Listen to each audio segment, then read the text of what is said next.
when three armed men burst into her New York emergency room at 2:47 a.m., carrying a bleeding Korean stranger, multiple gunshot wounds and stab injuries from torture by his own half-brother. Namibian nurse Gabby should have called the police, but something about his dangerous intensity stopped her cold, and the moment his eyes opened, locking onto the rope scars on her wrists from her own abusive past, he whispered, "Who did this to you?" With such fierce protectiveness, she forgot how to breathe. What this nurse fleeing her violent ex doesn't know is treating the gorgeous Mafia boss, Ryung, means becoming target for his enemies, who'll hunt her for information. Her psychotic ex, Richard, is already in New York, working with rival gangs to drag her back to Namibia. And the bleeding stranger, who asked the question nobody else dared, will refuse to let her out of his sight, even if protecting her costs him everything, including his family's criminal empire. This is going to be really worth it. Consider subscribing. The emergency room doors burst open at 2:47 a.m., and Gabby knew immediately that this night would change everything. Three men in dark suits carried a fourth between them, his expensive shirt soaked crimson, his face pale as moonlight.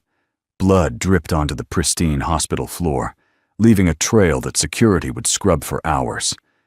Gabby, the only nurse on night duty at this private New York facility, rushed forward despite the warning bells ringing in her mind.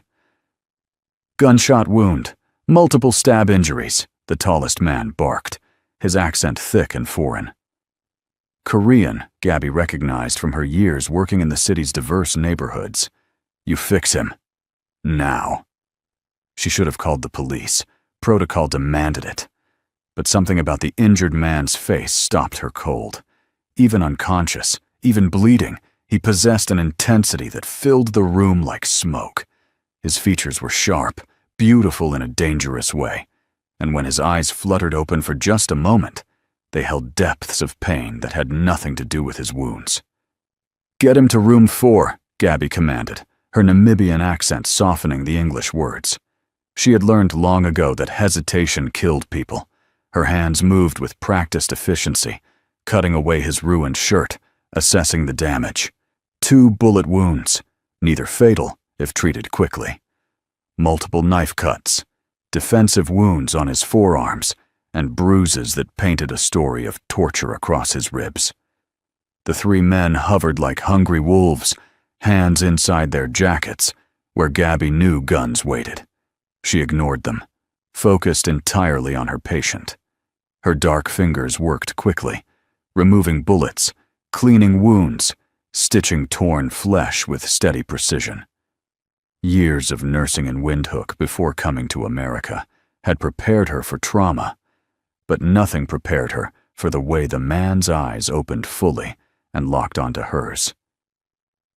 "Everyone out," he whispered, his voice rough as gravel but carrying absolute authority. The men hesitated, then obeyed, filing into the hallway. Suddenly, Gabby was alone with this dangerous stranger, her hand still pressed against his bleeding side. "You should rest," she said softly, reaching for more gauze. His hand caught her wrist, grip surprisingly strong for someone who had lost so much blood. His gaze traveled down her arm to where old scars circled her wrists like bracelets, faded white lines that she usually kept hidden under her uniform sleeves. In her hurry, the sleeves had pushed up. "Who did this to you?" 4 words. 4 simple words that cracked something open inside her chest. No one had ever asked. Not in the 3 years since she had fled Namibia. Not in all the months of healing. Not ever. People saw the scars and looked away, uncomfortable with the story they told. But this man, this bleeding stranger with eyes like black ice, looked directly at her and asked the question that mattered. "Someone who can't hurt me anymore," Gabby replied, gently pulling her wrist free. She continued her work, aware of his gaze following her every movement. "Unlike you, who apparently has many people trying to hurt you." What happened? Betrayal. The worst kind. He winced as she cleaned a deeper cut. Family. Gabby understood betrayal. She understood family wounds that cut deeper than any knife. Her hands gentled instinctively, treating him with a care that went beyond professional duty. She saw him notice, saw something shift in those dangerous eyes. "What's your name?" he asked. "Gabby. It means laughter in my language." She smiled slightly. "Though I don't laugh much anymore. Ryung. It means dragon." He studied her face like he was memorizing it. "You're kind. Kindness is rare in my world. Everyone deserves kindness, especially when they're hurt." She finished the last bandage, stepping back to assess her work. He would live, though he would carry new scars to match whatever old ones he already bore. "You need rest and antibiotics. You should stay in the hospital for observation." "Impossible." Ryung sat up despite her protests, swinging his legs over the examination table. Blood immediately seeped through the fresh bandages. "My enemies will come looking. I can't put others in danger. You'll die if those wounds get infected. Then I'll die." He stood, swaying slightly, and Gabby moved instinctively to steady him. The moment her hands touched his bare skin, electricity sparked between them, so tangible she almost gasped. Ryung felt it too. She saw it in the way his breath caught, the way his hand came up to cover hers against his chest. "Or," he said quietly, "you could come with me. Make sure I don't die." "That's crazy. I don't even know you." "You know I'm hurt. You know someone betrayed me. You know that we both carry scars from people who should have protected us." His thumb traced over her wrist scars with unexpected gentleness. "You know that something just happened between us. Something neither of us expected." The door burst open before Gabby could respond. The three men returned, and with them came an older man, whose presence commanded immediate attention. Silver threaded through his dark hair, and his suit probably cost more than Gabby made in 6 months. "Ryung," the man said, relief and anger mixing in his voice. "We've been looking everywhere. The family is in chaos. Your mother is frantic, and your sister won't stop crying." His eyes shifted to Gabby, hardening instantly. "Who is she?"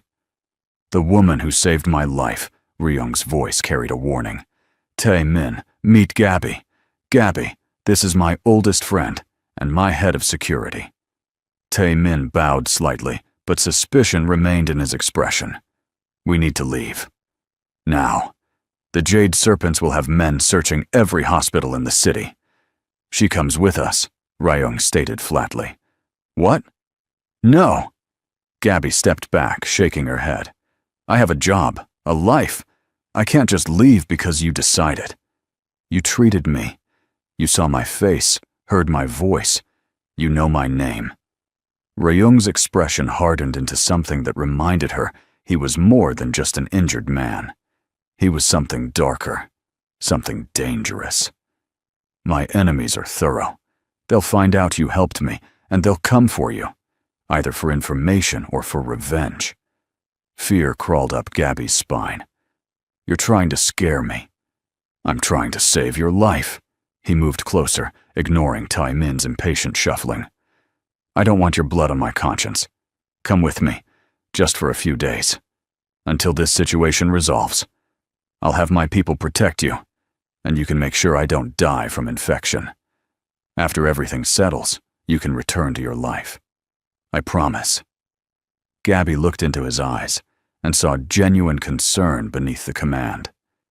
She thought about her tiny apartment in Queens, her routine life of night shifts and loneliness, the careful walls she had built to keep everyone at a distance. Then she thought about the way his thumb had traced her scars, the way he had asked the question no one else dared to ask. "Just a few days," she heard herself say. Tae-min made a frustrated sound, but Ryung smiled. It transformed his face, making him look younger, less dangerous. almost human. "Get her things," Ryung ordered. "Make sure no one sees her leave." Everything happened quickly after that. Gabby grabbed her bag from her locker, while one of the men wiped the security footage. Another erased her name from the hospital records. Within 20 minutes, she was sitting in the back of a luxury car, pressed against Ryung's side, as they sped through the dark New York streets. "I must be crazy," she whispered. "Probably," Ryung agreed. His head rested back against the seat, exhaustion finally showing in the lines of his face. "But I'm glad you're crazy enough to trust me." "I don't trust you. I just think you're right about the danger." "Liar." His hand found hers in the darkness between them, fingers intertwining. "You felt it too. In that room, something happened." Gabby couldn't deny it. She squeezed his hand gently, feeling his pulse beat steady and strong against her palm. "What happens now?" "Now you meet my family." Ryung's smile turned wry. "They're going to hate this." The car pulled up to a towering building in Manhattan, the kind with doormen and security that cost more than most people's yearly salary. They rushed Ryung through a private entrance, Gabby following closely. Her heart pounded as an elevator carried them up to the penthouse. The doors opened onto luxury Gabby had only seen in movies, but she barely noticed the expensive furniture or the stunning view of the city. Her attention fixed on the young woman who ran toward them, tears streaming down her beautiful face. "Appa!" she cried, the Korean word for older brother tumbling from her lips. She stopped short when she saw Gabby, confusion replacing relief. "Who is this?" "Jimin, this is Gabby. She's a nurse. She saved my life." Ryung swayed slightly, and both women moved to support him. "She's going to stay here for a while. Make her welcome." "But Mother will never allow—" "Mother doesn't control this household, I do." Ryung's voice carried steel. "Gabby stays, that's final." He collapsed then, his injuries and blood loss finally overwhelming his iron will. Gabby and Jimin managed to get him to a bedroom, laying him on sheets that probably cost more than Gabby's monthly rent. Jimin hovered anxiously, while Gabby checked his wounds, relieved to see no fresh bleeding. "Is he going to die?" Jimin asked, her voice small and scared. "Not if I can help it." Gabby looked at the younger woman, seeing fear and love and desperation in her eyes. "But he needs rest, antibiotics, and careful monitoring. I'll stay with him tonight." "Thank you." Jimin gripped Gabby's hand. "Thank you for saving my brother. He's all I have left since our father died." Gabby squeezed back, understanding loss in a way few people did. "Go rest. I'll call you if anything changes." After Jimin left, Gabby settled into a chair beside Ryung's bed. The adrenaline was fading now, leaving her shaky and uncertain. What had she done? She had left her job, left her safe little life, and climbed into a car with dangerous men because of a stranger's promise. But when Ryung's hand reached out blindly in his sleep, and she took it, feeling his fingers curl around hers with surprising strength, she knew it was more than that. Something had sparked between them in that emergency room, something that felt like recognition, like coming home after a long journey through darkness. "Who did this to you?" Ryung murmured, still half asleep, his thumb tracing her scars again. "Someone I left behind," Gabby whispered. "Just like you're going to leave behind whoever hurt you tonight." His eyes opened, unfocused, but intense. "Stay with me." "I'm right here." "No. Stay with me. After this is over. Don't leave." His voice was thick with exhaustion and pain medication, unguarded, in a way she suspected he never allowed when fully conscious.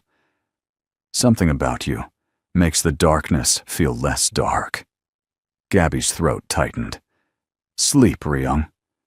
We'll talk about everything tomorrow." But she didn't let go of his hand, and he didn't let go of hers. Outside, The sun began to rise over New York City, painting the sky in shades of pink, ink, and gold. Somewhere in the criminal underworld, word was spreading.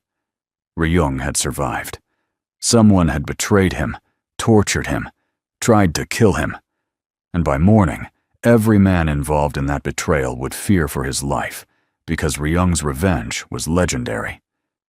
But in that quiet bedroom, wrapped in the safety of expensive sheets and gentle hands, Ryung slept without nightmares for the first time in years. And Gabby watched over him, this dangerous stranger who had looked at her scars and asked the question that changed everything. She didn't know it yet, but she would never return to her old life. This was the beginning of something that would consume them both, something beautiful and terrifying and utterly inevitable. The dragon had found his laughter, and neither of them would ever be the same. Gabby woke to sunlight streaming through floor-to-ceiling windows and the disconcerting realization that she had fallen asleep in a chair beside a Mafia boss's bed. Her neck ached, her uniform was wrinkled, and Ryung was gone. Panic surged through her chest. She jumped up, scanning the massive bedroom. The sheets were thrown back, but no blood stained them. Good sign. She followed the sound of running water to an ensuite bathroom larger than her entire queen's apartment. Ryung? She knocked gently. Are you okay? The water shut off. I'm fine, don't come in. Too late. Gabby pushed the door open, her medical training overriding any sense of privacy. Ryung stood at the sink, shirtless, attempting to change his own bandages with one hand. Blood had seeped through several of them, and his face was tight with pain he was trying to hide. Sit down before you pass out, Gabby ordered, grabbing fresh supplies from the cabinet. What were you thinking? That I don't need a nursemaid. But he sat on the edge of the bathtub, too weak to argue effectively. Gabby knelt between his legs, carefully peeling away the soiled bandages. This close, she could smell his skin, something clean and masculine that made her pulse quicken, despite her professional demeanor. His body was a map of violence, old scars layering over older ones, each telling a story of survival. This one needs new stitches, she said, focusing on a wound that had torn during his shower. Her fingers traced the edge gently, and she felt him tense under her touch. Not from pain, from something else entirely. You have gentle hands. Ryung's voice was lower than before, intimate in the steamy bathroom. How did someone with gentle hands end up with scars like yours? Gabby's hands paused. I thought I loved someone once. I was wrong. He thought love meant ownership, and when I tried to leave, he tried to make sure I'd never belong to anyone else. She resumed cleaning the wound, keeping her voice steady.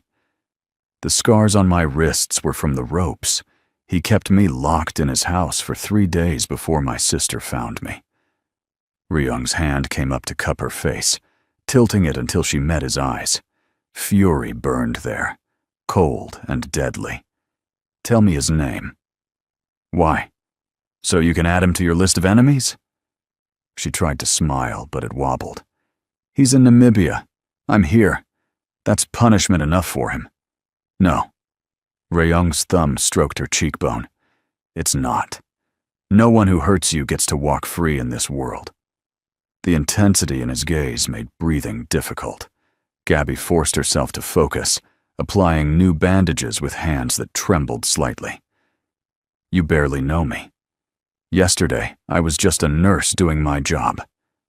Yesterday, I believed I'd die alone in some alley, another casualty of the life I chose. Ryung caught her hand as she reached for tape. Then you asked my name. You smiled at me, even though you knew what I was. You touched me like I was human, not a monster. His fingers threaded through hers. Maybe I don't know your favorite color or what makes you laugh, but I know that you're brave, kind, and stronger than you realize. And I know that when you touched me, Something in my chest that I thought died with my father started beating again. Gabby's breath caught. Ryung. Appa! Jimin's voice rang through the bedroom, followed by rapid footsteps. Are you awake? Mother is coming, and she's furious about last night. Gabby pulled back quickly, creating professional distance. Ryung stood, wincing, and grabbed a shirt from the bedroom. He was buttoning it when Jimin appeared. Her pretty face creased with worry. How long do I have? Ryung asked. Maybe 5 minutes. She's arguing with Tae-min downstairs. Jimin's eyes darted to Gabby. She knows about the nurse. She's saying terrible things, Appa. You should send Gabby away before Mother gets here. No. Ryung's jaw set in a stubborn line. This is my home. Gabby stays. The elevator chimed, and a woman's sharp voice cut through the apartment. Where is my son? Where is this woman he's hiding? Gabby's stomach dropped. Jimin looked terrified. But Ryung simply took Gabby's hand and walked out to face his mother. Sun-hee was beautiful in the way of expensive things, polished and perfect and cold as diamonds. Her designer suit probably cost more than Gabby made in a year, and her hair was pulled back so tightly it looked painful. When her gaze landed on Gabby, disgust flickered across her features. This is what you brought into our home? A common nurse? Sun-hee's English was flawless, sharp as a blade. Have you lost your mind, Ryung? Mother, this is Gabby. She saved my life last night, when your precious family allies left me to die in the street. Ryung's voice was level, but Gabby felt the tension in his hand. She'll be staying here under my protection. Unacceptable. Sun-hee turned to Gabby. How much do you want? Name your price to leave and forget you ever met my son. Anger sparked in Gabby's chest. I don't want your money. I just want to make sure your son doesn't die from infection. How noble. Sun-hee's smile was vicious. Or how calculated. Did you think nursing one of the most powerful men in the Korean underworld would be your ticket to a better life? Mother, enough. Ryung stepped between them. Gabby is a guest in my home. You will treat her with respect, or you will leave. Sun-hee's face went rigid. You would choose a stranger over your own mother? Over your family's reputation? I would choose common decency over cruelty, something Father tried to teach you before he died. Ryung's voice dropped dangerously low. This conversation is over. Gabby stays. That's final. Mother and son stared at each other, locked in a battle of wills that had clearly been fought many times before. Finally, Sun-hee turned on her expensive heel and stalked back to the elevator. This isn't finished, Ryung. The family will hear about this insult. The elevator doors closed on her furious face. Silence fell like snow. Jimin let out a shaky breath. Tae-min, who had been standing guard by the door, shook his head wearily. Well, Ryung said, turning to Gabby. Now you've met my mother. Still want to stay? Gabby should have said no. Should have demanded he call her a car and send her home. But the way he still held her hand, the way he had defended her against his own mother, the vulnerability beneath his dangerous exterior, all of it kept her rooted in place. Someone needs to keep you alive long enough to deal with whoever betrayed you, she said softly. Something bright and warm bloomed in Ryung's expression. Before Gabby could process it, Jimin bounced forward and grabbed her other hand. I like you, the younger woman declared. Anyone who stands up to Mother and lives to tell about it is automatically my friend. Come on, I'll show you to a guest room. You can't keep sleeping in chairs. Jimin dragged Gabby down a hallway, chattering about the apartment's layout, leaving the men behind. The guest room was beautiful, decorated in soft neutrals, with that same stunning view of the city. Thank you for saving my brother, Jimin said once they were alone, and thank you for not running away when Mother showed her claws. Your mother is protective. I understand that. Gabby sat on the impossibly soft bed. Though I'm not sure what she's protecting him from. I'm just a nurse. You're more than that. Jimin's smile was knowing. I saw how Ryung looks at you. He's never looked at anyone like that before. It scares Mother because she can't control it. There's nothing to control. I barely know him. Sometimes knowing happens fast, like lightning. Jimin tilted her head. Do you have feelings for my brother? Gabby opened her mouth to deny it, but honesty won. I don't know. Everything happened so quickly. But when I'm near him, I feel something I haven't felt since before the bad things happened. Like maybe I could be whole again. Jimin squeezed her hand. Then stay. Give it a chance. Ryung needs someone who sees him as human, not just as the dragon who breathes fire. Over the next few days, Gabby settled into a strange routine. She monitored Ryung's recovery, changing bandages and administering antibiotics. She learned that Jimin was studying art history, that Tai-min had known Ryung since childhood, and that the penthouse was actually safer than Fort Knox with its security systems. She also learned that living with Ryung was dangerous in ways that had nothing to do with bullets or knives. He found excuses to be near her constantly, sitting too close while she checked his wounds, brushing past her in hallways, watching her with those intense eyes that made her feel seen in a way that was both terrifying and thrilling. One evening, Gabby was reading on the balcony when Ryung joined her. The city glittered below them, a sea of lights and possibility. Can't sleep? She asked. Too many thoughts. He leaned against the railing beside her. His wounds were healing well, the color returning to his face. About who betrayed me, about what happens next, about you. Me? You didn't have to stay after Mother left. But you did. Ryung turned to face her fully. Why? Gabby closed her book. Honestly, I don't know. Maybe because you asked me who hurt me, and no one's ever cared enough to ask before.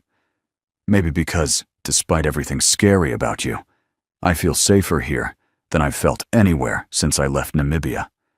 Or maybe I'm just crazy. If you're crazy, then so am I. Ryung's hand came up to tuck a strand of hair behind her ear, his fingers lingering against her skin. I keep thinking about that moment in the hospital, the electricity when you touched me. Tell me you felt it too. I felt it. Gabby's voice was barely a whisper. And now? Do you still feel it? Instead of answering, Gabby reached up and traced the healing cut on his cheekbone. Ryung's breath hitched, his hand covering hers, pressing her palm against his face. Every time you touch me, it feels like coming home, he confessed. How is that possible when I've known you less than a week? I don't know. But Gabby leaned closer, drawn by something stronger than logic. But I feel it too. The kiss, when it came, was inevitable. Ryung's lips met hers softly at first, questioning, giving her time to pull away. When she didn't, when she pressed closer instead, the kiss deepened. His hand slid into her hair, tilting her head to find a better angle. Her fingers gripped his shirt, feeling his heart race beneath the fabric. It was nothing like the rough, demanding kisses she remembered from before. This was heat and gentleness, passion and care. Two broken people finding something beautiful in the wreckage of their lives.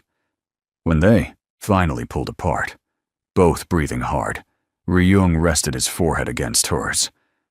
I'm in trouble, he murmured. Why? Because I'm falling for you, Gabby. Falling fast and hard, and I don't know how to stop. Her heart squeezed. Then don't stop.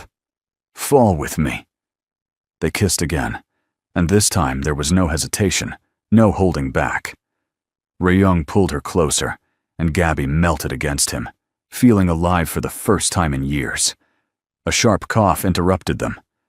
Tai-min stood in the balcony doorway, his expression carefully neutral. "Sorry to interrupt, but we have a problem." His eyes flicked between them. "A big one." Ryung straightened, instantly alert. "What kind of problem?" "The kind with guns. Someone just tried to breach our security downstairs. They're asking for Gabby by name." The moment shattered like glass. Ryung's expression went from tender to lethal in a heartbeat, his hand moving to the gun Gabby hadn't realized he kept hidden at his back. "Get Jimin to the safe room," he barked at Tae-min. "Full lockdown protocol. No one gets in or out." "Wait." Gabby grabbed his arm, fear turning her blood cold. "Why would anyone be looking for me? I'm nobody." "You saved my life. That makes you valuable." Ryung's jaw was tight. "Either as leverage against me or as a source of information about my injuries. I should have anticipated this." Tae-min's phone buzzed. He listened, then cursed in Korean. "They have surveillance photos from the hospital. They know what she looks like, and they're threatening to burn the building unless we hand her over." "Tell them to try." Ryung's voice was ice. "Activate all defenses. Call our people. I want every man we have surrounding this building within 10 minutes. Jimin appeared, already dressed and carrying a go bag. Her face was pale but composed. "The safe room is ready. Gabby, come with me." "No." Ryung caught Gabby's hand. "She stays with me. I'm not letting her out of my sight." "Appa, that's not safe." "Nowhere is safe right now. At least with me, I can protect her personally." Ryung pulled Gabby close, and despite the fear coursing through her, she felt safer pressed against his side. "Tae-min, how many are downstairs?" "Cameras show 6 men, all armed. They're demanding to speak with you directly." Ryung's smile was cold and sharp. "Then let's not keep them waiting." He led them to a room Gabby hadn't seen before, filled with monitors showing every angle of the building. 6 men stood in the lobby, harassing the terrified doorman. Even through the grainy footage, Gabby could see the weapons they carried. Ryung pressed a button, and his voice boomed through the lobby speakers. "You have 30 seconds to leave before I consider you a threat, and respond accordingly." One of the men looked up at the camera and smiled. He was young, handsome in a cruel way, with a scar cutting through his left eyebrow. "Ryung, still hiding behind technology instead of facing problems like a man? Send out the nurse, and we'll leave peacefully. Keep her, and we'll come up and take her. Your choice." "You know my answer, Dongmin." Ryung's voice was deadly calm. "You've made a mistake coming here." "The only mistake was yours, cousin." Dongmin's smile widened. "Trusting the wrong people, thinking you were untouchable. Did you enjoy our hospitality the other night? My men worked very hard on your interrogation." Gabby's breath caught. She looked at Ryung's profile, seeing the muscle jump in his jaw. "He's the one who tortured you?" "My half-brother, actually. Born from my father's affair." Ryung's hand tightened on hers. "He wants revenge for being abandoned, and he's been working against the family for months. I just didn't have proof until now." Dongmin's voice continued through the speakers. "Send out the nurse, Ryung. She's not worth dying for. You've only known her a few days." A few days was enough. Ryung's response was firm. "Leave now, or my men will make you leave in body bags." Bold words. Let's test them. The monitors went dark as someone cut the power to the cameras. Emergency lights flickered on throughout the penthouse. Tae-min cursed and immediately started making calls, coordinating their security response. "Take Gabby to my bedroom," Ryung ordered Jimin. "There's a panic button by the bed. If anyone but me or Tae-min comes through that door, press it." "I'm not hiding while you fight," Gabby protested. Ryung cupped her face in his hands. "This is what I am, Gabby. This is the life I lead. But you don't have to be part of this violence. Please, let me keep you safe." The sound of gunfire erupted from somewhere below. Jimin screamed. Ryung kissed Gabby hard and fast, then pushed her toward his sister. "Go. Now." Jimin dragged Gabby down the hallway as more gunshots rang out. In Ryung's bedroom, they locked the door and huddled together on the floor, listening to the sounds of battle filtering through the walls. "This is my fault," Gabby whispered. "If I hadn't come here, you'd all be safe." "Don't be stupid." Jimin's voice shook but remained firm. "Dongmin has been planning this for months. You're just an excuse. He wants Ryung dead so he can take over the family business. Your brother could die protecting me." "My brother would die protecting anyone he cares about. That's who he is." Jimin squeezed her hand. "But he won't die. Ryung always wins." Time crawled. Every sound made them jump. Then, suddenly, silence fell like a blanket. Gabby's heart pounded so hard she thought it might break through her ribs. Footsteps approached the door, heavy, determined. "Get behind me," Gabby whispered, positioning herself between Jimin and the door. If someone came through, they'd have to go through her first. The door handle turned. Locked. A pause, then a familiar voice. "Gabby, it's me. Open the door." Relief flooded through her. She unlocked the door to find Ryung standing there, blood spattering his clothes, a cut on his temple. But alive. Wonderfully, terrifyingly alive.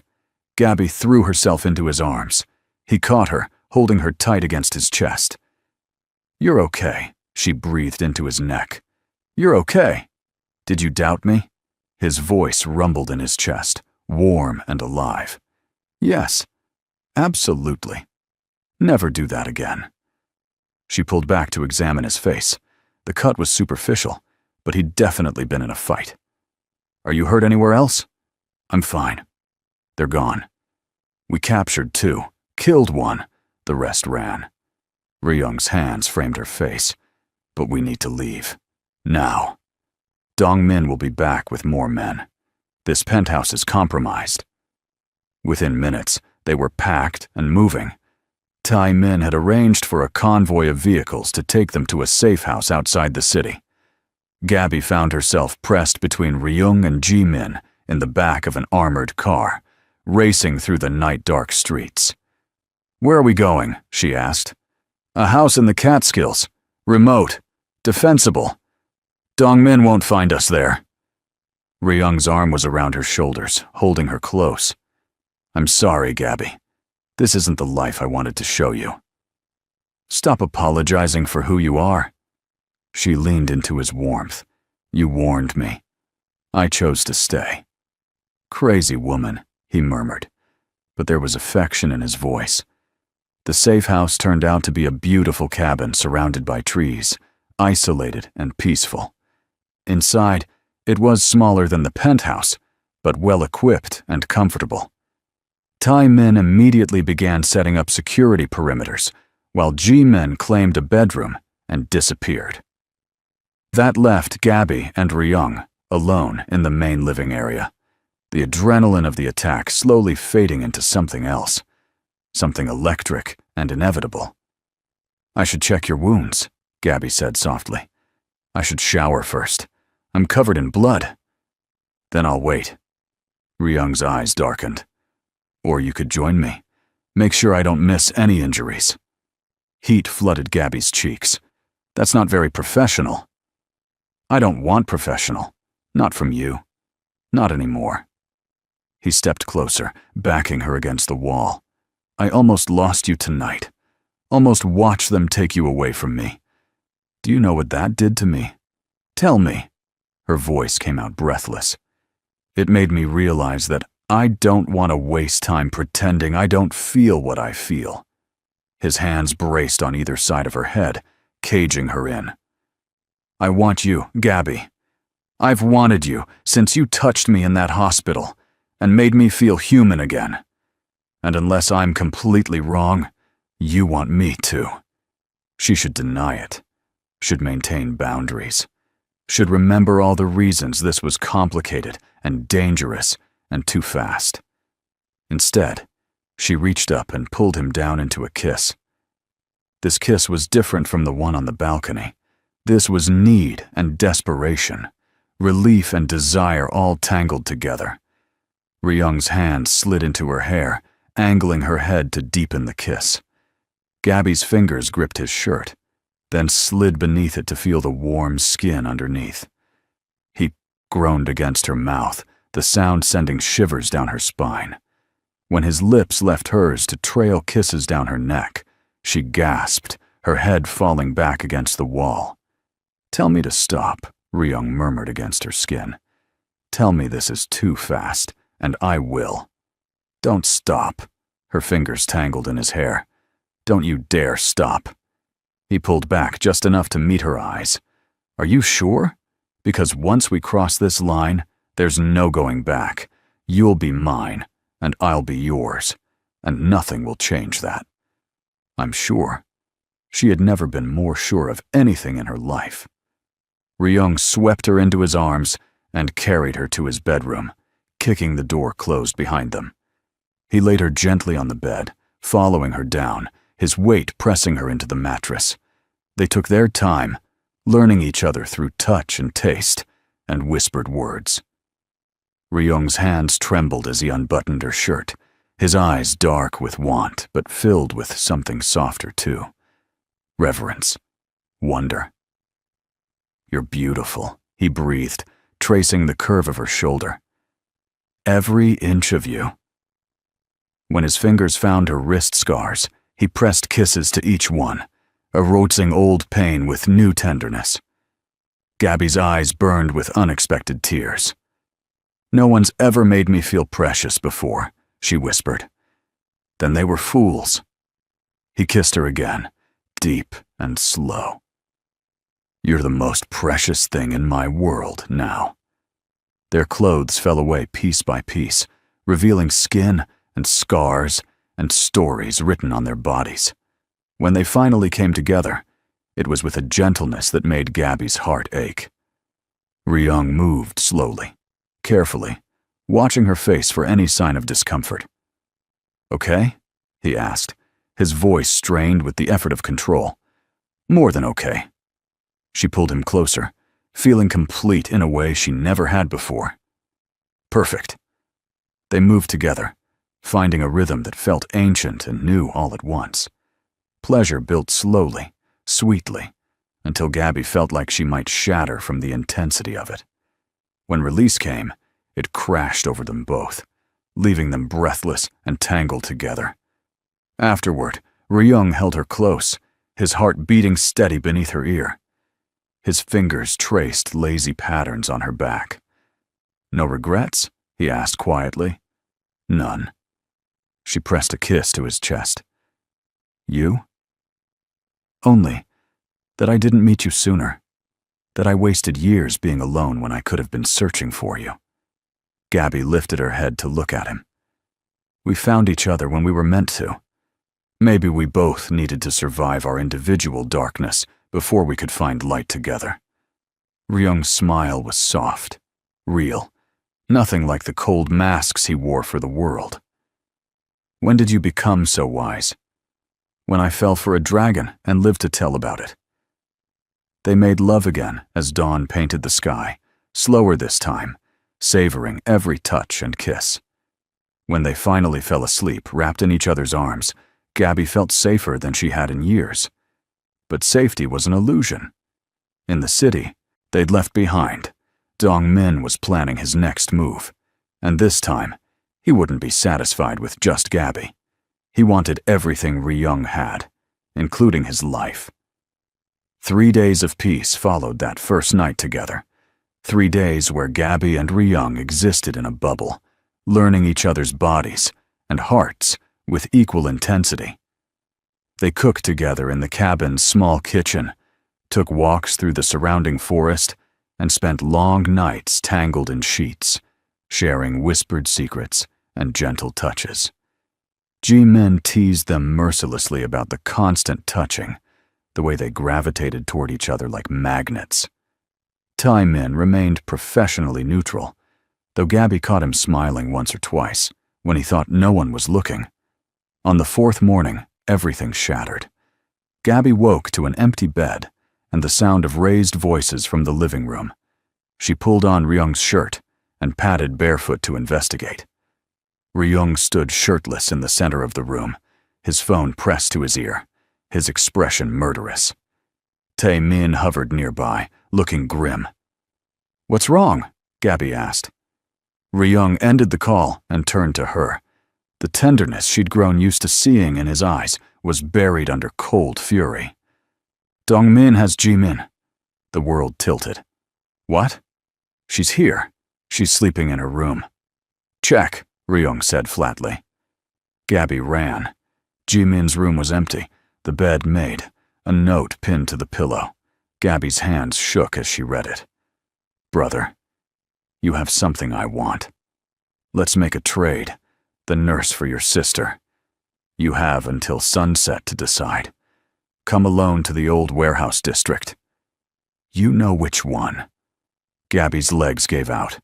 She sank onto the bed, horror washing over her. "This is my fault. He took her because of me." Ryung appeared in the doorway. "This is not your fault.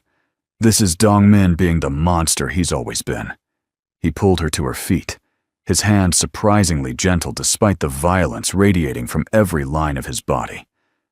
"But you need to understand something. I'm not trading you. Not for anyone. Not even for Jimin. You can't mean that. She's your sister. And you're mine." His voice was absolute. "I'll get Jimin back, but I won't do it by giving you to that psychopath. We find another way." Tae-min appeared behind him. "I have an idea. It's risky, but it might work." They spent the next hours planning. The warehouse Dongmin specified was one Ryung knew well, had used for family business in the past. He knew every entrance, every hiding spot, every tactical advantage and disadvantage. "I'll go in alone like he asked," Ryung explained, pointing to a map spread across the table. "But Tae-min and our men will be positioned here, and here. The moment I have visual confirmation that Jimin is alive, we strike." "And me?" Gabby asked. "What's my role?" "You stay here where it's safe." "Absolutely not." She crossed her arms. "He wants me. Let me be the bait. I'll go with you." "No." Ryung, think about it.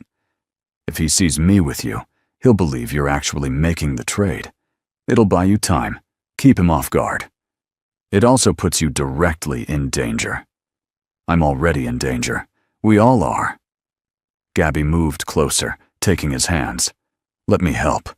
Let me be part of saving your sister. Please." She saw the war in his eyes, fear battling with logic. Finally, he nodded. "You stay behind me at all times. The moment things go wrong, Tae-min will get you out. Promise me." "I promise." They armed themselves and loaded into vehicles as the sun began its descent toward the horizon. Gabby wore a bulletproof vest under her jacket, more for Ryung's peace of mind than her own confidence in its protection. Her heart hammered as they approached the warehouse district, abandoned buildings looming like tombstones against the orange sky. Ryung parked in front of the specified warehouse. He turned to Gabby, cupping her face. "If something happens to me, Tae-min will take care of you. He has instructions, money, everything you'll need to disappear and start over. Nothing's going to happen to you. If it does," his thumb stroked her cheekbones, "know that these past few days with you have been the happiest of my life. You made me feel human again, Gabby. You made me feel loved. You are loved." Tears pricked her eyes. "So you better come back to me so I can keep loving you." He kissed her, deep and desperate, then forced himself to pull away. Time to go. They walked into the warehouse hand in hand. The space was vast and empty, their footsteps echoing off concrete.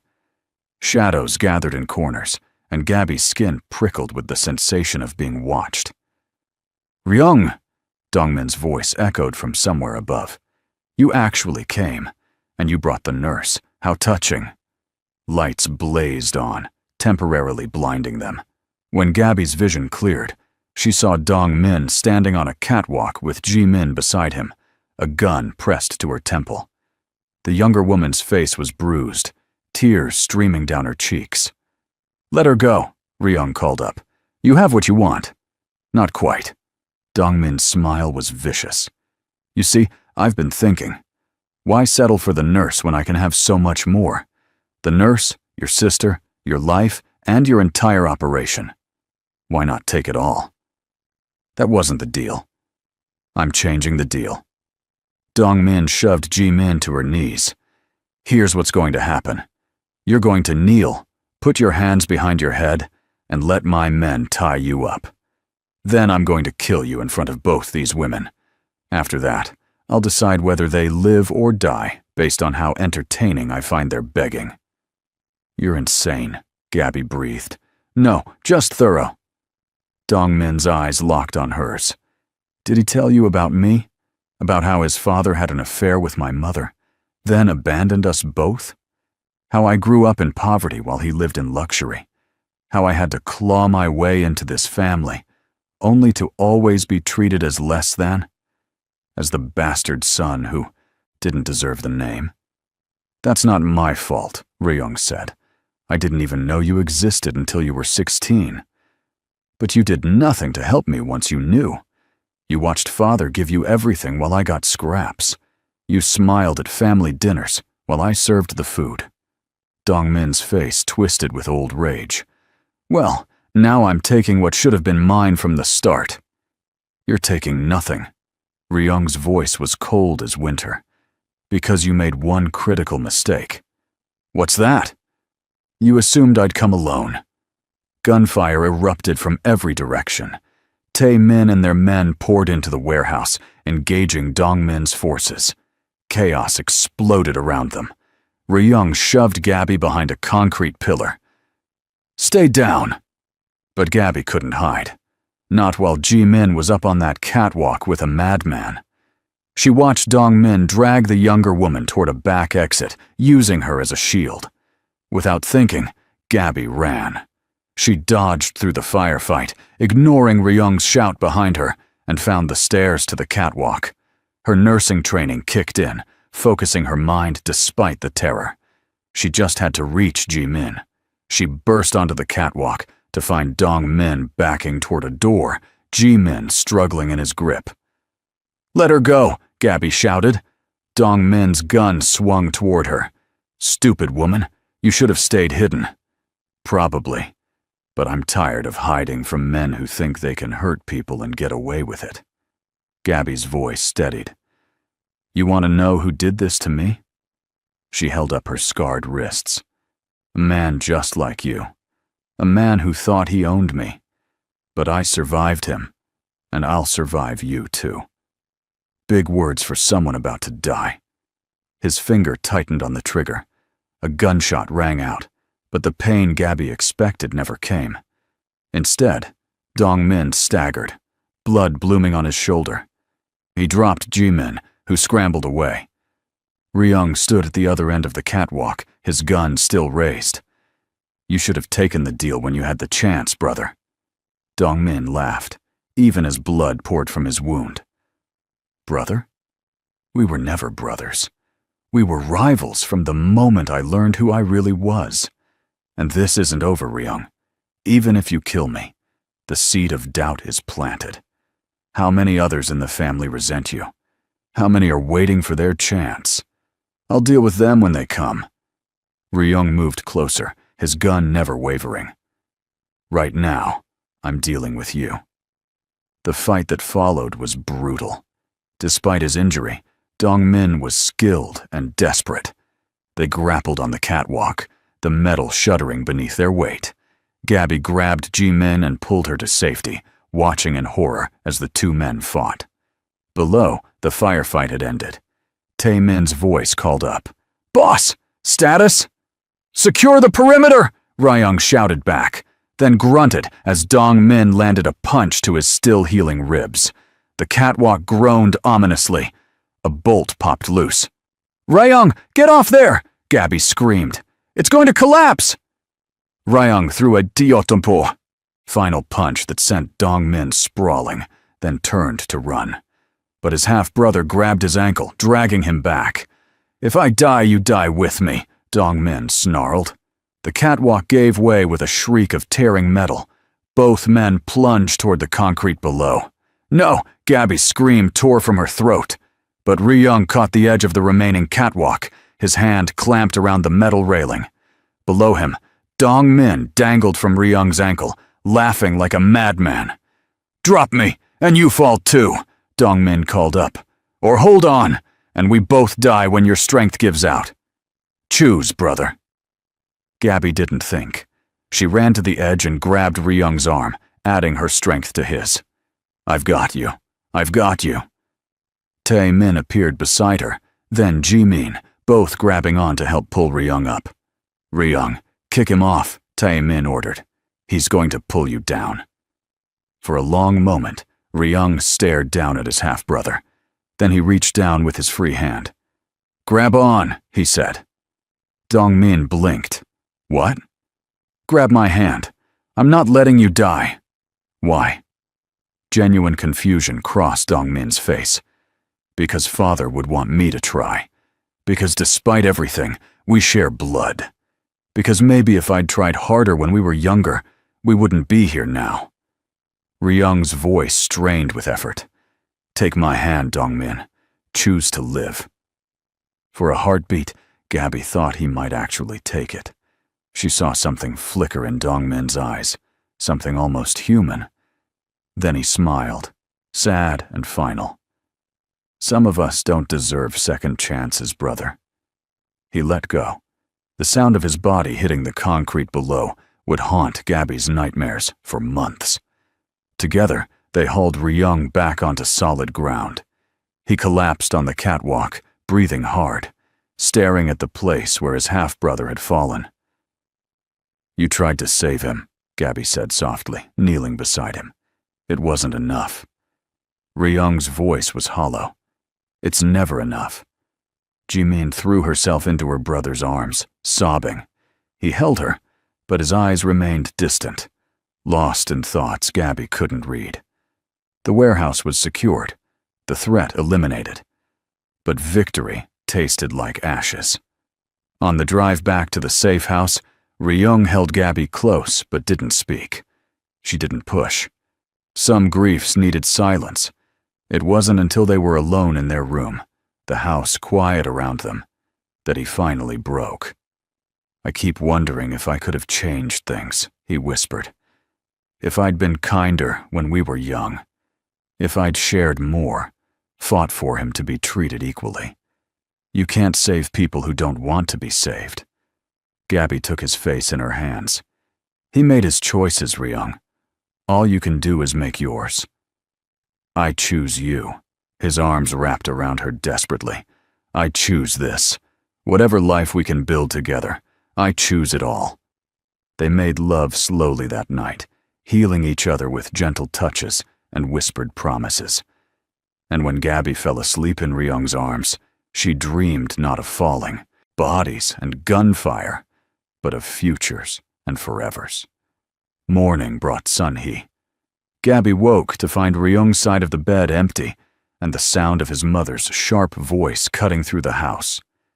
She dressed quickly and found the entire household gathered in the living room like soldiers awaiting inspection. Sun-hee stood in the center, immaculate in another expensive suit, her eyes cold as she surveyed her children. Her gaze landed on Gabby, and disgust flickered across her features. "So the nurse is still here. I thought recent events might have taught her the danger of involving herself with our family." "Mother." Ryung's voice carried a warning. "Gabby saved Jimin's life yesterday. Show some respect." "Respect?" Sun-hee's laugh was bitter. "Shall I also respect the chaos she's brought into our organization? Dong Min is dead, several of our men are dead, and half the Korean underworld is questioning your leadership, all because you couldn't keep your personal life separate from business." Dong Min's actions were his own. He'd been planning betrayal for months before Gabby ever entered the picture.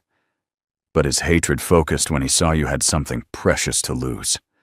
Sun-hee moved closer to Gabby, her presence oppressive. "Tell me, how does it feel, knowing men died because of you?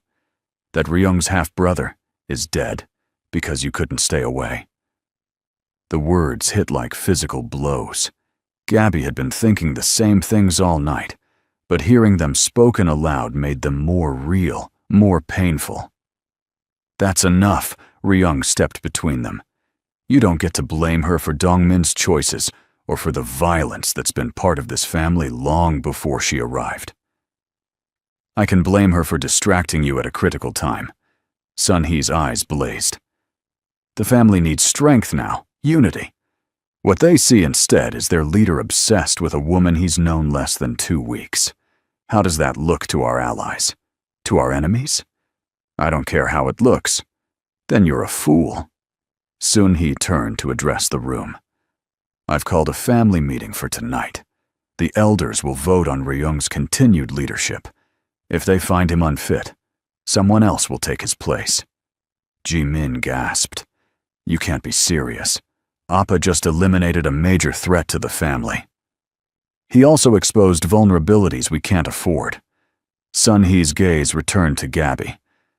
The solution is simple.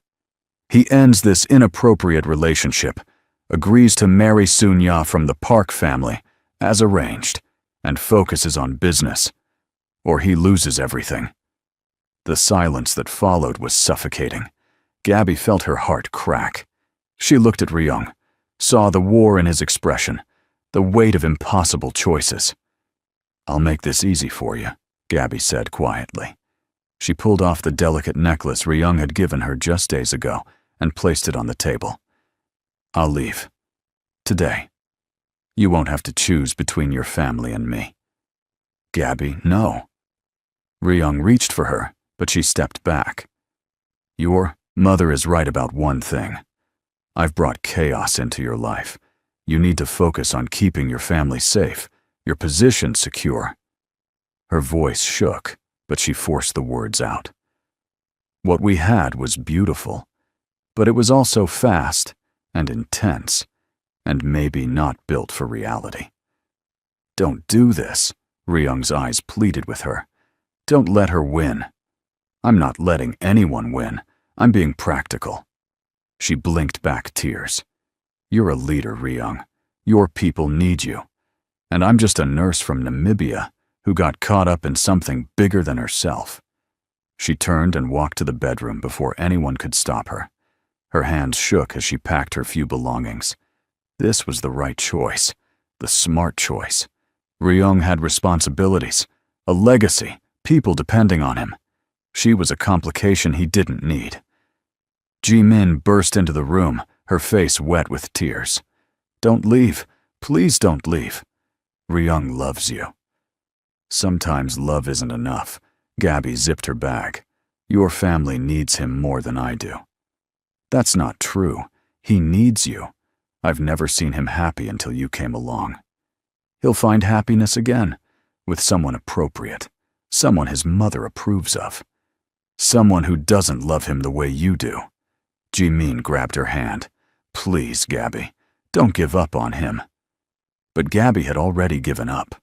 Fear had won, whispering that she didn't deserve this, didn't deserve him, that women like her didn't get fairy tale endings with dragons. She hugged Ji-min tightly. Take care of your brother. Make sure he eats and sleeps and doesn't work too hard. Then she walked out of the room, down the hallway, past Ryung, who stood frozen in the living room, past Sun Hee's satisfied smile, and out the front door. Tai Min was waiting by a car. Boss ordered me to drive you wherever you want to go. Just take me to the city, anywhere. It doesn't matter. The drive was silent. Gabby stared out the window, watching the landscape blur past, feeling numb. She'd done the right thing. She'd saved him from having to choose. So why did it feel like her heart was being ripped out? They were halfway to the city when Tai Min's phone rang. He answered, listened, then cursed. We have a problem. What now? Gabby's voice was flat. Your ex-boyfriend from Namibia, Richard. He's in New York, and he's looking for you. Ice flooded Gabby's veins. That's impossible. He doesn't know I'm here. Apparently he does. He's been asking around your old neighborhood, showing your picture. And he's connected to the Viper Gang, one of Ryung's rivals. Tae-min's knuckles whitened on the steering wheel. Gabby, he knows about your relationship with Ryung, and he's threatening to hurt you to get back at both of you. The numbness shattered, replaced by pure terror. Richard, the man who had kept her tied up for 3 days, who had carved his name into her skin before her sister found her, who had sworn he'd kill her if she ever left Namibia. He was here. Turn around, Gabby whispered. What? Turn around. Take me back to Ryung. Now. Tae-min didn't argue. He spun the car around and pressed the accelerator. Gabby's hands shook as she gripped the door handle. She'd been a fool. A coward. Running had never saved her before, and it wouldn't save her now. They burst back into the safe house to find Ryung pacing the living room like a caged animal. When he saw Gabby, relief and fury warred on his face. You came back. Richard is in New York, the words tumbled out. He's working with the Vipers, and he's looking for me. Ryung, he's the one who gave me these scars.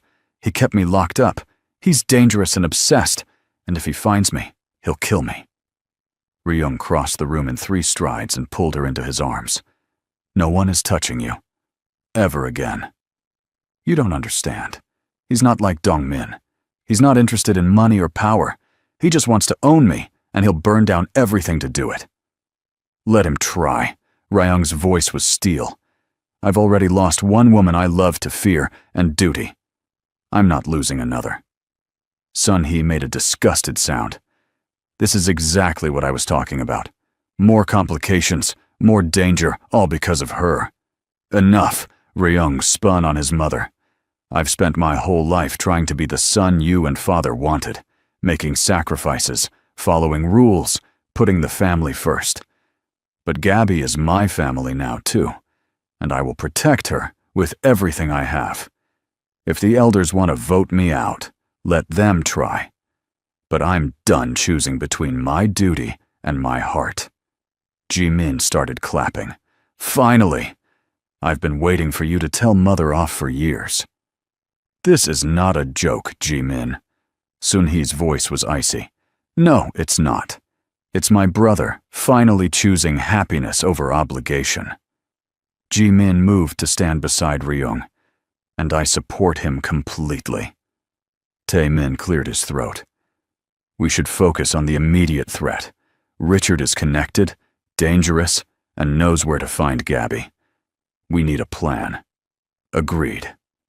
Ryung's arm remained tight around Gabby's shoulders. Tae-min, gather our intelligence on the Vipers. Find out everything about Richard, his connections, his habits. I want to know where he is every moment of every day.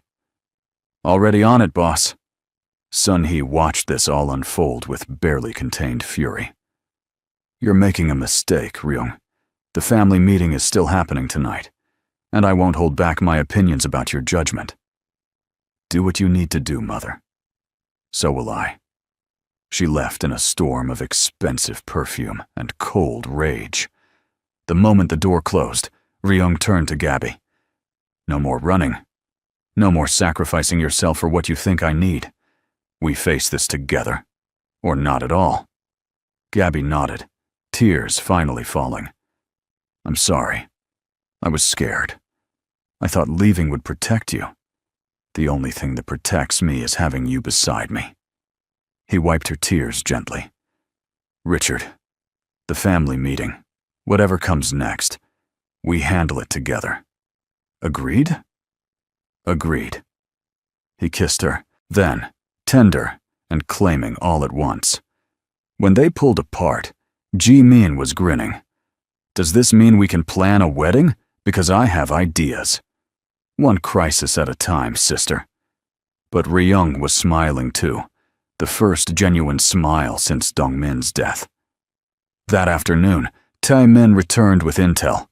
Richard was staying in a hotel in Queens, meeting regularly with Viper leadership, and asking every contact he had about Gabby's whereabouts. He's got surveillance photos from the hospital, Tae-min reported. He knows you're connected to Ryung, He's planning something, but my sources couldn't find out what.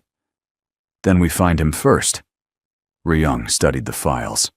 Before he finds us. There's something else. Tae-min looked uncomfortable. The family meeting tonight. Word is spreading about your relationship with Gabby. Some of the elders are siding with your mother. They think you're compromised. Am I? Ryung looked at Gabby. Tell me honestly, have I been neglecting my duties? You eliminated a major traitor and saved your sister. That seems pretty duty-focused to me. But the elders see a leader distracted by romance. Tae-min sighed. They're not entirely wrong. You have been different since she arrived. Different how? Happier. More human. Less like the cold, calculating machine your father trained you to be. Tae-min's expression softened. Personally, I think that's a good thing. But the old guard prefers their dragons to breathe only fire, not warmth. Ryung pulled Gabby closer. Then maybe it's time for a new kind of dragon. The family meeting loomed. But first, they had to deal with Richard. And Gabby knew from experience that her ex-boyfriend wouldn't stop until he had what he wanted. Or until someone stopped him permanently. The family meeting took place in a private room at one of the most exclusive restaurants in Manhattan. Gabby waited in an adjacent room with Jimin and Tae-min, listening through a hidden microphone as Ryung faced the judgment of his family's elders. Sun-hee's voice came through clear and condemning. My son has allowed personal feelings to compromise his leadership. In the past 2 weeks, we've lost valuable men, endured attacks on our properties, and seen our reputation questioned by allies and enemies alike. All because he chose to protect a woman he barely knows over the family's interests. An older male voice responded. Ryung, these are serious accusations. What do you say in your defense? Through the speaker, Ryung's voice was calm. I say that mother conveniently forgets that Dongmin's betrayal was planned long before Gabby entered my life. She forgets that I've eliminated a traitor who would have eventually destroyed us from within.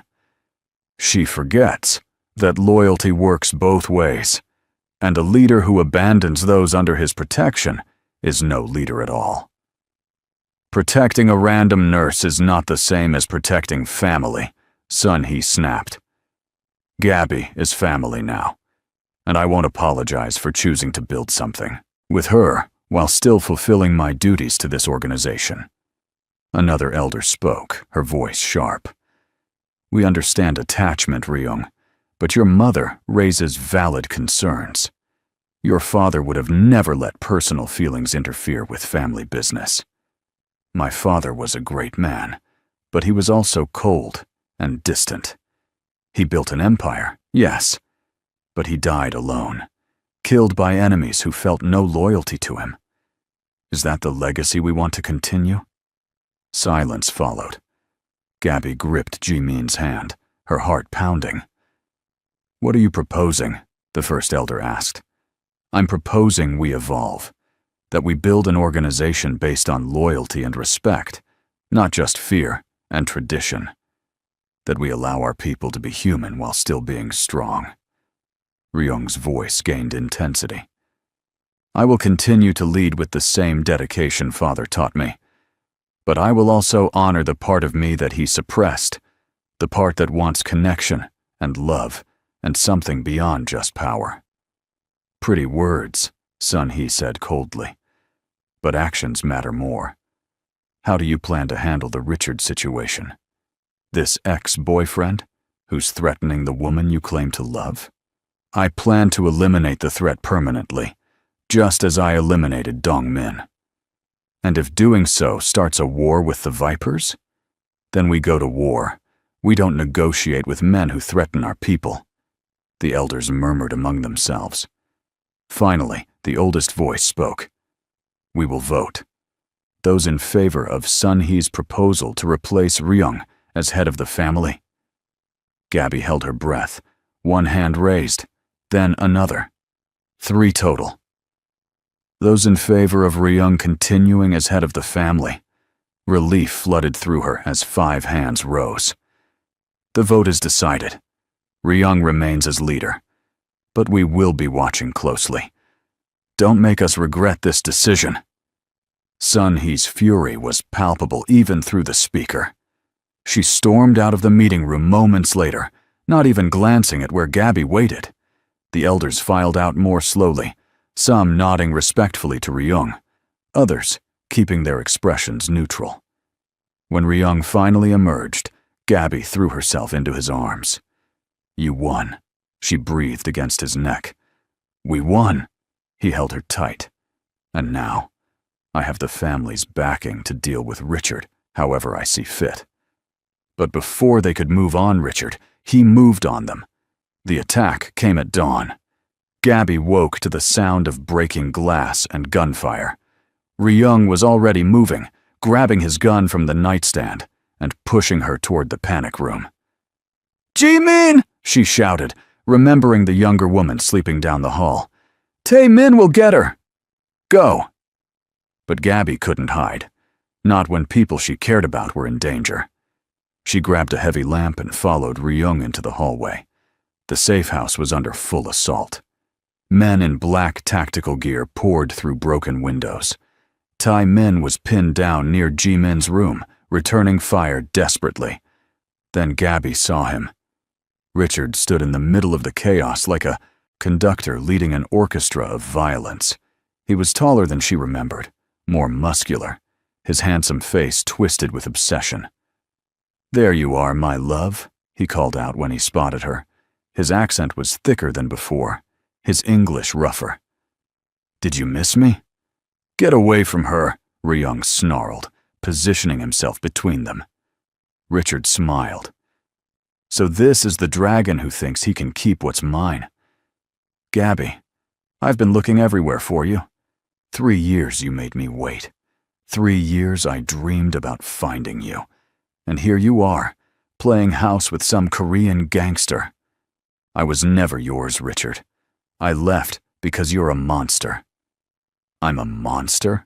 He laughed, the sound empty and cold. "I loved you. I gave you everything. And you ran away like I was nothing.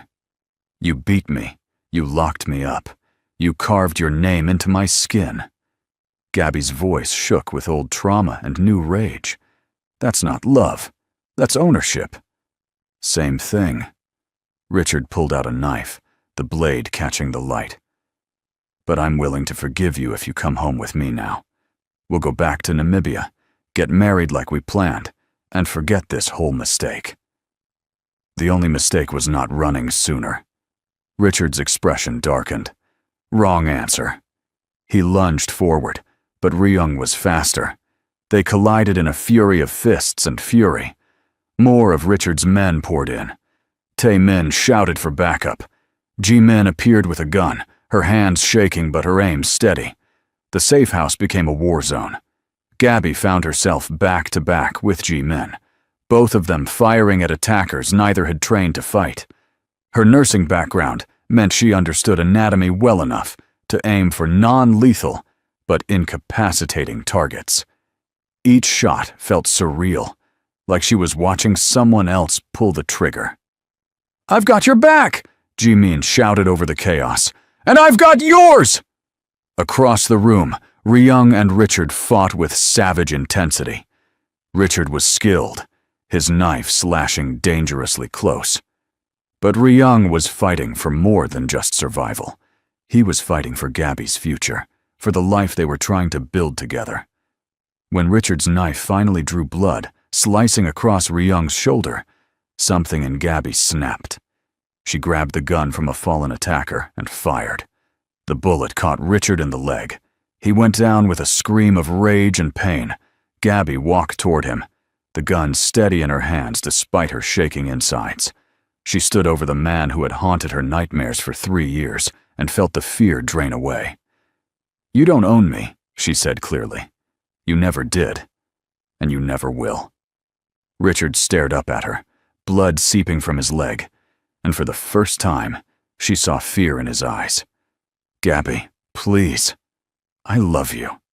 No, you loved the idea of controlling me. But I'm not that scared girl anymore. She looked at Ryung, who had moved to her side despite his injury.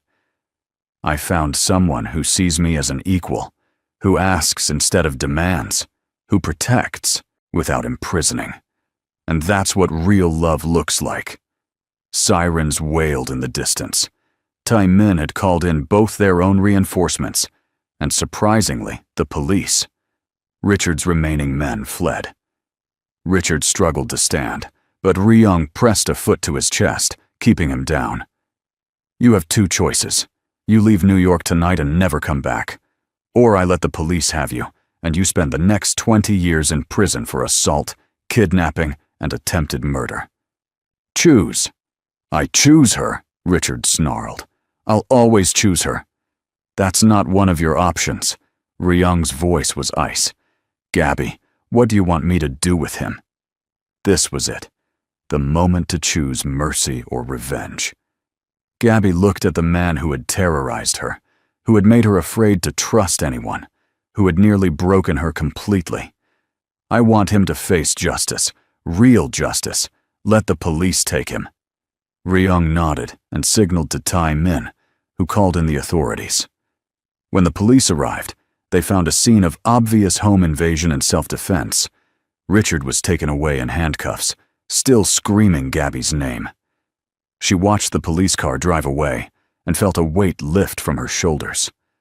Finally, truly, she was free. Later, after the authorities left and the safe house was secured, Gabby sat with Ryung while she cleaned and bandaged his shoulder wound. Thank you for letting me choose, she said softly. It was always your choice to make. He hurt you, not me. But you could have killed him. I saw it in your eyes. I wanted to. Ryung's honesty was stark. But you needed justice more than I needed revenge. Gabby pressed a kiss to his freshly bandaged shoulder. I love you, Ryung. I should have said it before, but I was scared. I'm not scared anymore. His hand came up to cup her face. I love you too. From the moment you asked my name in that hospital, I think I started falling for you. Jimin appeared in the doorway, grinning despite the chaos they'd just survived. If you two are done being adorable, I have something to confess. They both looked at her. Jimin fidgeted, suddenly nervous. I'm dating Tai Min, have been for 6 months, and I'm pretty sure Mother is going to kill me when she finds out. Ryung blinked. Tai Min. My Tai Min. He's not property, Appa, but yes, that Tai Min. Jimin lifted her chin. I love him, and he loves me. And after watching you fight for Gabby, I realized I need to stop hiding too. A slow smile spread across Ryung's face. Does he treat you well? Better than well. He treats me like I'm precious. Then he has my blessing. Mother will adjust or she won't. But that's her problem. Jimin squealed and threw herself at her brother, hugging him tight. Thank you. Oh, and one more thing. I think you should marry Gabby. Like soon, before Mother tries to interfere again. Ryung looked at Gabby. Thoughts? Her heart raced. Are you seriously asking me to marry you right now? In a destroyed safe house covered in bandages, while your sister watches? I'm asking if you'd say yes if I asked properly later. His eyes were soft, vulnerable in a way she'd never seen.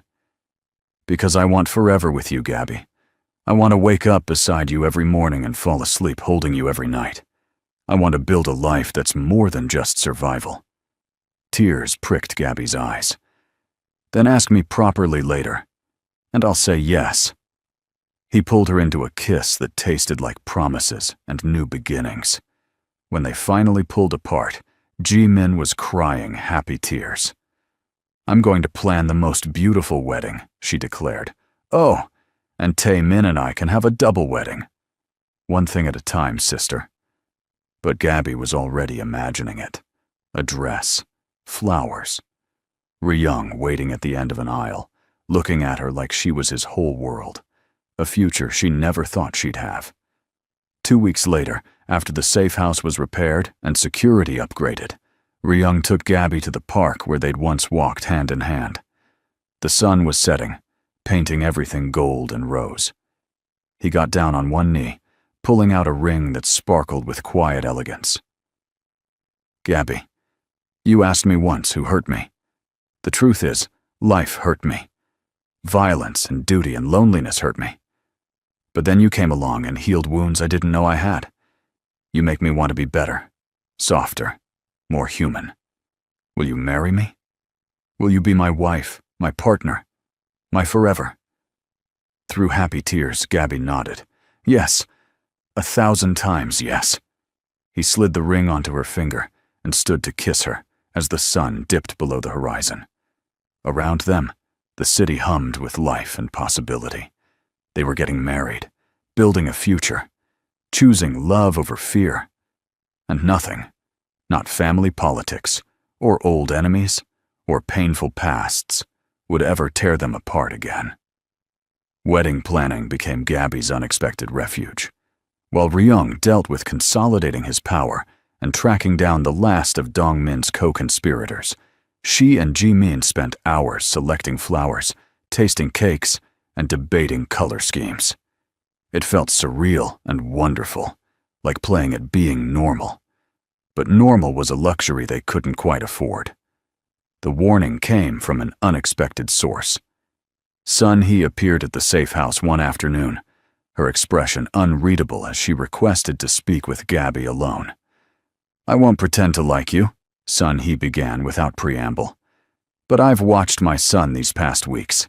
He's different with you. Happier. And happiness makes him vulnerable. I would never hurt him. Not intentionally, perhaps. But there are threats you don't see coming." Sun-hee's gaze sharpened. "I've received information about Young-jae, my late husband's brother. He's been meeting with the Viper Gang, with Richard's former associates." Gabby's blood ran cold. Why would he do that? Because he believes he should have inherited the leadership when my husband died. Because he resents Ryung for being chosen over him. Sun-hee's voice was tight, and because he knows that the easiest way to hurt Ryung is through you. Does Ryung know? Not yet. I wanted to confirm the information first. Sun-hee stood, smoothing her perfect suit. I may not approve of this marriage, but I won't let betrayal destroy my son again. Watch yourself, girl, and watch Young-jae. Trust in no one in this family, except Ryung and Jimin. She left before Gabby could respond, leaving behind more questions than answers. That evening, Gabby told Ryung everything. His expression turned thunderous. "Young-jae? Are you certain?"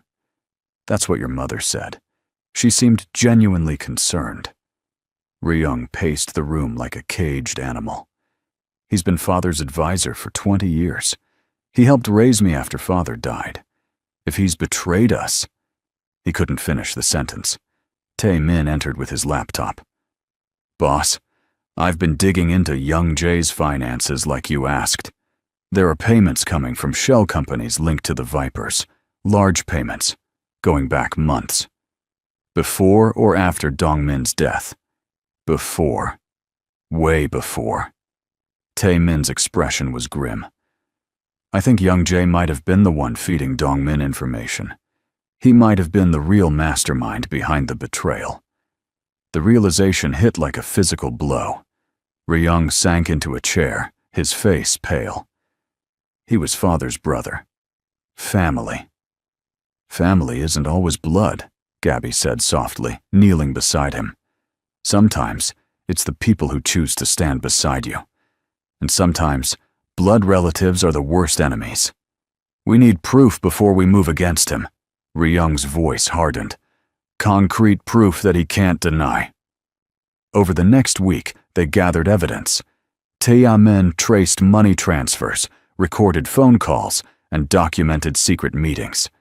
The picture that emerged was damning. Young-jae had been planning to overthrow Ryung since the moment he took leadership.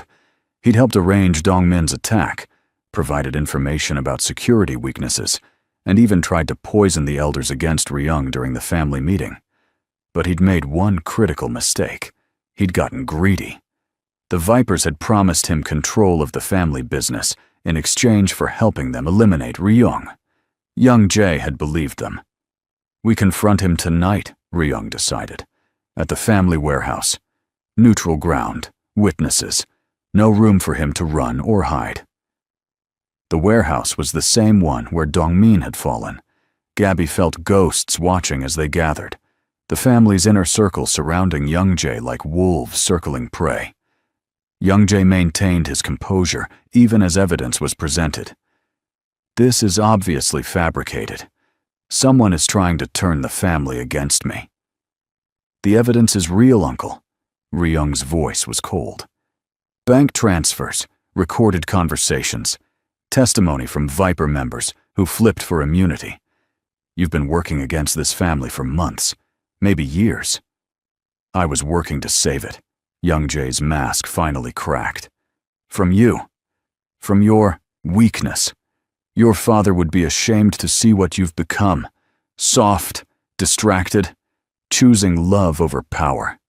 Father chose power and died alone, murdered by men he thought were loyal. Ryung stepped closer. Is that what you wanted for me? I wanted you to be strong, to be worthy of the name you carry. Young Jae's face twisted with rage and grief. But instead, you bring home some African nurse and parade her around like she's our equal. You let your sister date your bodyguard. You make decisions based on feelings instead of strategy. You're destroying everything your father built. No, I'm transforming it into something better. There is nothing better than power. Young Jae pulled a gun, but Tae Min was faster. The shot echoed through the warehouse, and Young Jae fell. Silence crashed down. Gabby rushed to check for a pulse, but Young Jae's eyes were already glazing over. The bullet had struck true. I had to, Tae Min said, his voice shaking. He would have killed Ryung. Ryung stared at his uncle's body, his expression unreadable. Another family member dead because of me. Because I wasn't what he wanted me to be. Stop! Gabby took his face in her hands, forcing him to look at her. This is not your fault. He chose betrayal. He chose to pull that gun. You chose honor and love and building something better. Those are not weaknesses, Ryung. They're the strongest things about you. Tears shone in his eyes, the first she'd ever seen from him. I'm so tired of losing people, of violence being the answer to everything. Then change it. Use your power to create something different. Show the world that strength and kindness can exist together. He pulled her close, holding on like she was the only solid thing in a shifting world. Around them, the family watched in silence, witnessing their leader be human, be vulnerable, be real. Sun-hee stepped forward. I was wrong about you, she said quietly to Gabby. You're not making him weak. You're making him complete. And that's something this family desperately needs. It wasn't forgiveness, not quite. But it was acceptance. And that was enough. The warehouse was cleaned. Authorities were notified with a carefully constructed story of self-defense, and the family closed ranks. Young Jae's betrayal sent shockwaves through the organization, forcing everyone to choose sides. Most chose Ryung, swayed by his handling of the crisis and his obvious dedication to reforming the family business. A few chose to leave, unwilling to adapt to new leadership. Ryung let them go without violence, earning respect from unexpected quarters. Through it all, wedding plans continued. Gabby insisted on it, needing something joyful to focus on amid the darkness. Ji-min threw herself into planning with renewed enthusiasm, and even Sun-hee contributed suggestions for venues and menus. 2 months after Young Jae's death, Gabby stood in a private dressing room at an upscale hotel, staring at herself in her wedding dress. The White gown flowed around her like water, elegant and simple with delicate beading that caught the light. Her scars were visible on her wrists, and she'd chosen not to hide them. They were part of her story, part of what had led her to this moment. Jimin burst in, already crying. "You look beautiful. Ryung is going to cry when he sees you." "Dragons don't cry. This one does. For you." Jimin adjusted Gabby's veil. "Are you ready?" "More ready than I've ever been for anything." The ceremony blended Korean and Namibian traditions, creating something uniquely theirs. Gabby walked down the aisle to traditional Namibian music, and Ryung wore a suit that incorporated elements of Korean formal wear. Their guests were a mix of family members, business associates, and a few surprised representatives from Gabby's nursing program, who couldn't believe their quiet classmate was marrying into one of New York's most powerful families. When Gabby reached the altar and saw Ryung's expression, tears shining in his eyes as promised, her own vision blurred with happy tears. "You're beautiful," he whispered as she took his hands. "You're not so bad yourself." The ceremony was short but meaningful. They exchanged vows they'd written themselves, promising loyalty, love, partnership, and the courage to keep choosing each other every day. When Ryung slid the wedding band onto Gabby's finger, his hand trembled slightly. "I promise to protect your heart as fiercely as I protect your life," he said. "I promise to see you, hear you, and honor you always. I promise that our children will grow up knowing love, not just duty. I promise forever, Gabby, in this life and whatever comes next." Gabby's turn came. "I promise to stand beside you, not behind you. I promise to challenge you when you need it and support you always. I promise to build a home with you where safety and love are the foundations. I promise to laugh with you, cry with you, and face whatever storms come together. I choose you, Ryung, today and always. I now pronounce you husband and wife." The kiss that followed was witnessed by everyone they cared about, a public declaration of private love. When they pulled apart, both were crying and smiling and completely lost in each other. The reception was a blur of food, dancing, and toasts. Tae-min gave a surprisingly emotional speech about watching Ryung transform from a cold, calculating leader into a man who could smile freely. Jimin declared that she was next, winking at Tae-min across the room. Sun-hee raised her glass and simply said, "To new beginnings." Late in the evening, Ryung pulled Gabby onto the balcony for a quiet moment alone. The city stretched below them, lights twinkling like fallen stars. "How does it feel to be married to a dragon?" he asked. "Like coming home." She leaned into his warmth. "How does it feel to be married to someone who knows all your secrets?" "Terrifying. Wonderful. Right." He turned her to face him. "Thank you, Gabby." "For what?" "For asking my name, for staying when you should have run, for choosing me even when it was dangerous and complicated and probably crazy." His thumb traced her cheekbone. "For seeing the man beneath the monster. You were never a monster, just wounded, like me." She stretched up to kiss him softly. "And now, we get to heal together."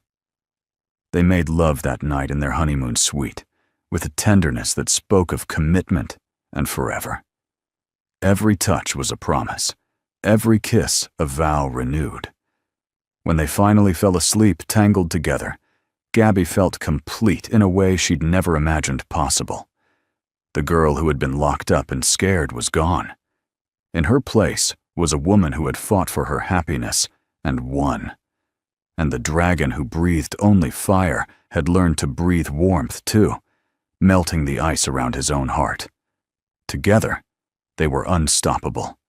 6 months into marriage, Gabby discovered she was pregnant, with twins. She found out during a routine checkup, staring at the ultrasound screen in shock, while the doctor pointed out 2 distinct heartbeats. Twins ran in her family, the doctor explained, as if Gabby needed an explanation for the miracle happening inside her body. She drove home in a daze, one hand on her still flat stomach, mind racing. How would Ryung react? They'd talked about children eventually, but eventually had seemed years away, not months. She found him in his study, reviewing reports from their now mostly legitimate business operations. The transformation had been gradual, but real. Ryung was pulling the family away from violence, investing in legal enterprises, and using his power to protect, rather than destroy. "We need to talk," Gabby said from the doorway. He looked up immediately, reading her tone. "What's wrong? Are you okay?" "I'm fine. Better than fine. I'm pregnant." She watched his face carefully. "With twins." For a long moment, Ryung just stared. Then he was up and across the room, hands gentle as they framed her face. "Pregnant? Twins? Are you sure?" "Very sure. I saw them both on the ultrasound today." His eyes shone with tears. "We're having babies. 2 babies." Then panic flickered. "Are you okay? Is it dangerous? Do you need to stop working? What does the doctor say?" Gabby laughed at the rapid-fire questions. "I'm healthy, the babies are healthy, and I can keep working for now. Breathe, Ryung." He pulled her close, his hand splaying over her stomach with reverent care. "I can't believe it. We made life together. Are you happy?" "Happier than I knew was possible." He kissed her forehead, her cheeks, her lips. "Thank you. For everything. For them. For us." Jimin screamed when they told her, immediately launching into plans for nurseries and baby showers. Tai-min, now officially engaged to Jimin, shook Ryung's hand with a genuine smile. Soon-hee's reaction surprised everyone. She actually cried, holding Gabby's hands, and whispering about grandchildren and legacy and second chances. "I was wrong about so many things," Sun-hee admitted quietly. "But I was most wrong about you. You didn't destroy my son. You saved him. He saved me too. That's how it should be. Balance. Partnership." Sun-hee squeezed her hands. "These babies will be loved and protected. I promise you that." The pregnancy progressed smoothly. Ryung became impossibly more protective, hovering constantly and worrying about everything. Gabby found it endearing and occasionally exasperating. "I'm pregnant, not made of glass," she reminded him when he tried to carry her up the stairs for the 3rd time that week. "You're carrying my children. That makes you more precious than anything in this world." Smooth talker. But she let him carry her anyway, enjoying the feeling of being cherished. They chose to live in a new house away from the city, something Ryung purchased specifically for their growing family. It was spacious, but warm, with a big yard for children to play in, and enough security to rival Fort Knox without feeling like a prison.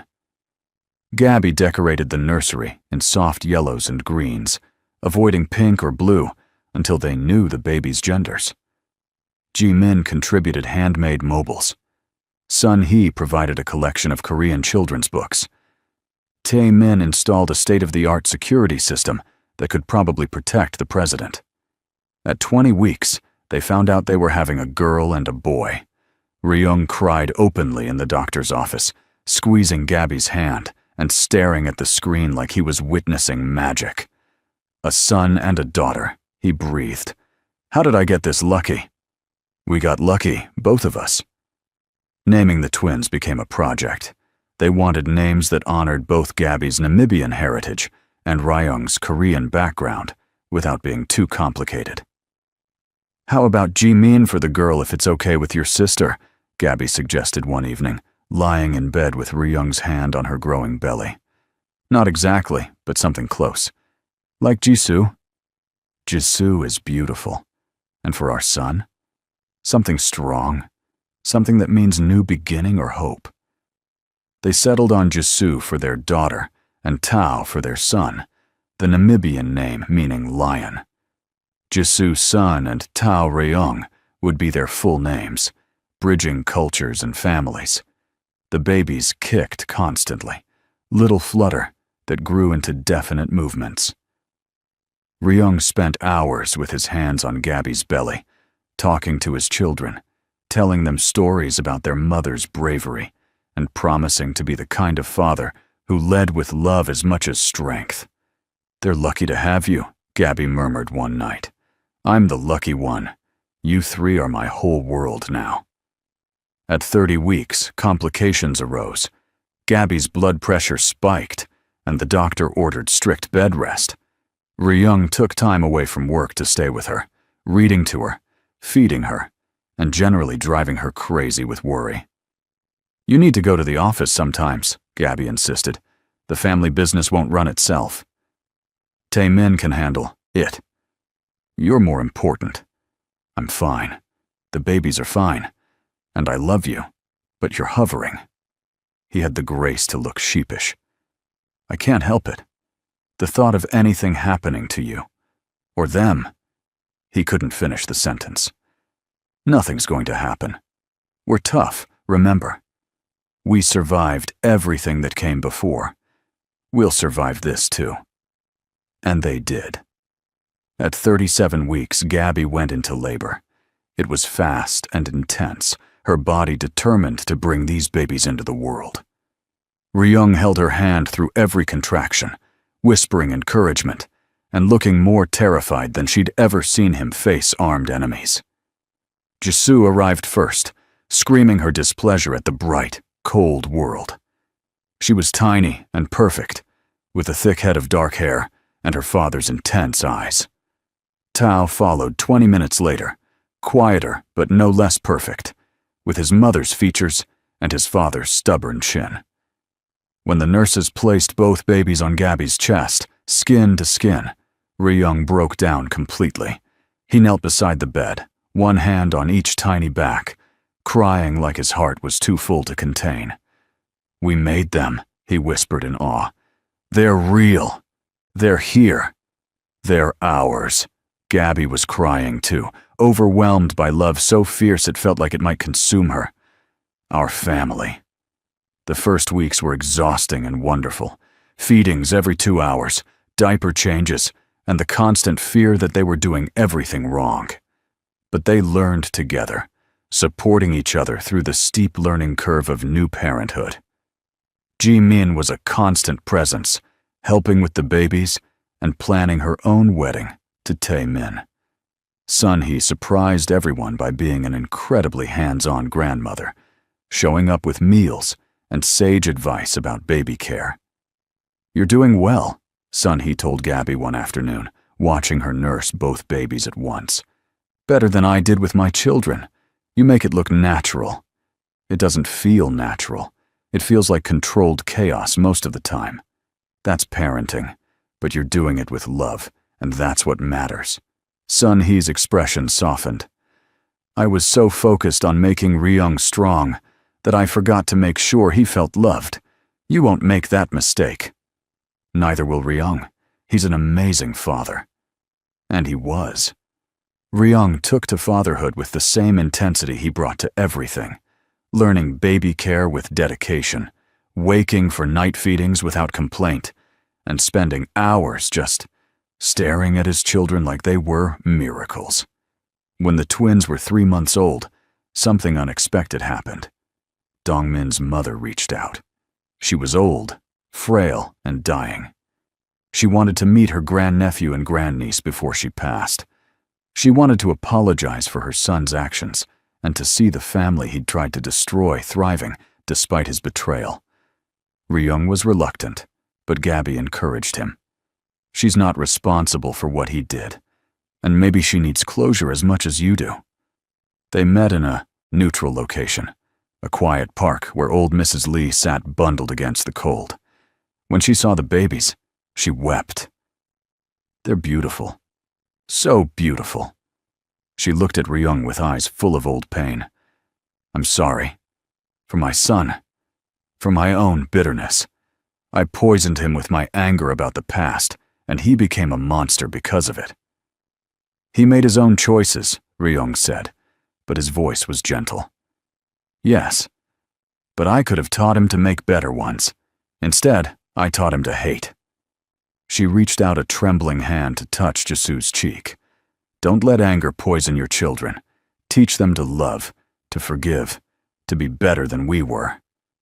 We will, Gabby promised. Mrs. Lee died 2 weeks later, but she died knowing her brother's line would continue, that the family had found a way to heal and grow beyond old wounds.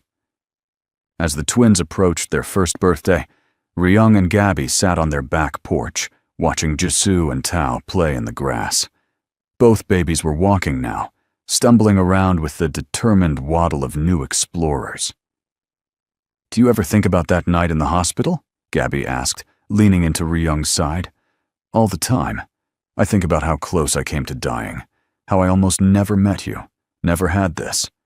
He gestured to their children, their home, their life. I was ready to die that night, Gabby. I had nothing to live for except duty and revenge. And now? Now, I have everything. He kissed the top of her head. A wife who challenges me and loves me.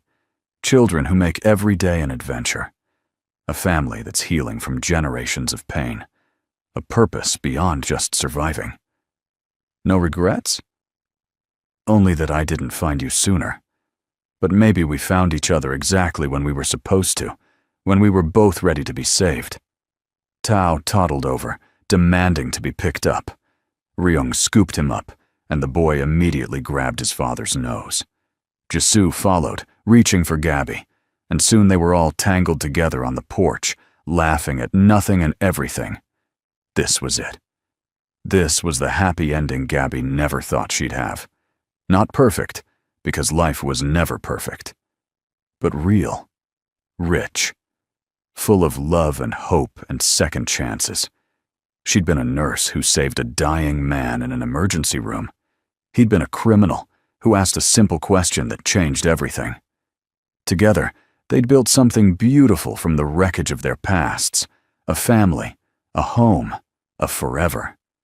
And as the sun set over their yard, painting everything gold, Gabby knew with absolute certainty that this was just the beginning of their story. The best chapters were still to come. Thank you so much for watching this journey of love, redemption, and family. If you enjoyed this story, please hit that subscribe button and let us know in the comments where you're watching from. We'd love to hear which moment touched your heart the most. See you in the next story.